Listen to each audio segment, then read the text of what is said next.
Мына бул жак тарапта атактуу Алатай корго, мына артыбызда Кенен Кетмен төбө өрөөнү, шаркырап аткан Капчыгайда Чычкан дарыясы. Мына ушул Ала белден баштап биягы Чаткал, түндүгүндө Талас, түштүгүндө Аксы аймактары, ушу Батыш Тянь-Шань тогуркалары болуп эсептелет. Бул бардыгы Батыш Тянь-Шандын экосистемасына кирет. Батыш Тянь-Шань деген бул дүйнө жүзүндө өзүнүн био ар түрдүүлүгү менен өзгөчөлөнгөн экосистема болуп эсептелет. Ана ушул Капчыгайда көз уялткан биздин Кудайдын берген табигаттын жалпы ары бери өткөн жүргүнчүлөр таза кармабай ушу таштандылар менен штаб кеткен жерге ийиштүү болуп атты. Азыркы экологиялык кырдаал, айлана чөйрөнүн булганышы, айрыкча ушу жаныбызда жайгашкан Чычкан Капчыгайынын жабыркашы чоң коркунуч тудуруп, ата-энелердин, окуучулардын экологиялык билиминин жоктугу дагы, биз трассанын жээгинде жайгашкандыктан деги эле жергиликтүү калк эмес коноктор дагы, көп адамдардын билими аздыгы дагы зыян келтирип жатат. Биз тейлеген Бишкек-Ош автожолунун 270 чакырымында июл, август айларында малина бышкан убакта Токтогул айылынын тургундары ошол жака барып малина терип, аны сатыш үчүн максатында ошо жолдун жээгине отуруп алышат.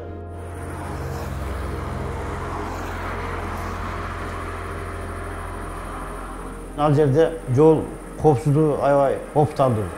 Ошол себептен биз айыл өндүрүү фондусу менен биргеликте сүйлөшүп, ошо элдердин коопсуздугун, сатуучулардын коопсуздугу үчүн тазалыкты сактоо максатында ошол жерге бир магазин ачып берип, ошол жака бир иреттеп жайгаштырган деп сүйлөшүү жүргүздүк.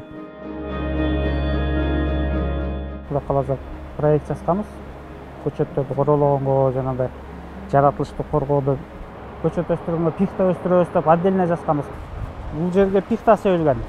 Пихта семенова деп коет. Азыр ушу ийне жалбырактуулардын эң баалуу көчөт ушул болуп атат, пихта.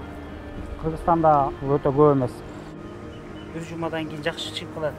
Мулар эми чыгып келатат көрүнүшпү? Же жанакта bir жумадан кийин сонун болуп калат да булар. Курт бул эле жана биздин эле чөл жанын эле бир түрлөрү. Болгону жанагындай таштандык, жалбырак, столовойдон чыккан отходдорду деле иштеп чыгара берет экен бул.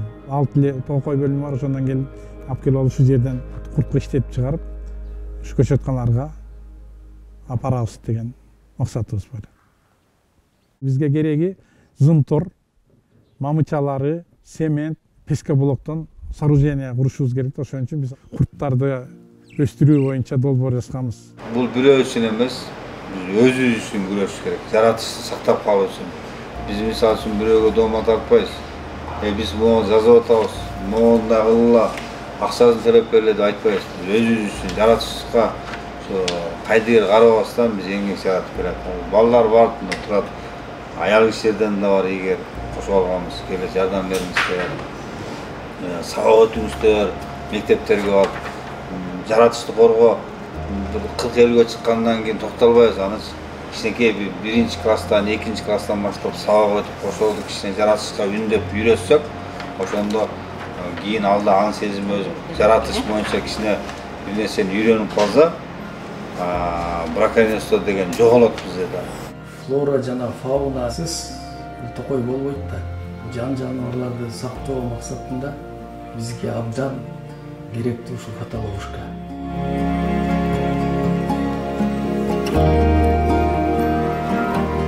Дагы ошол атабыздын нарк нуска каада салтын улантуу менен бирге алардын аң сезимин дагы өзгөчө жаратылышты коргоо, жерди сыйлоо, келечекке мындай бир таза өлкө, таза айыл, таза аймакта жашоого жаштарды мындай бир багыт алдыруу максатын койдум да. Биз радио аркылуу ушул экологияга туура мамиле жасоо, кам көрүү, алдын алуу жана ошол бузулуп бара жаткан экологияны кайра калыбына келтирүү боюнча, Чычкан Капчыгайы боюнча, Сусамыр айылы боюнча материалдарды даярдап, социалдык тармактар аркылуу элге жайылтабыз. Сүйүндүм бир чети ушундай иштин башталганына, анткени биздин Чычкан Капчыгайы аябай дегенде кооз, ичинде мөмө, жемиш, сейрек кездешүүчү дарактар, акыры жан жаныбарлар, кайбирендерге аябай дегенде бай.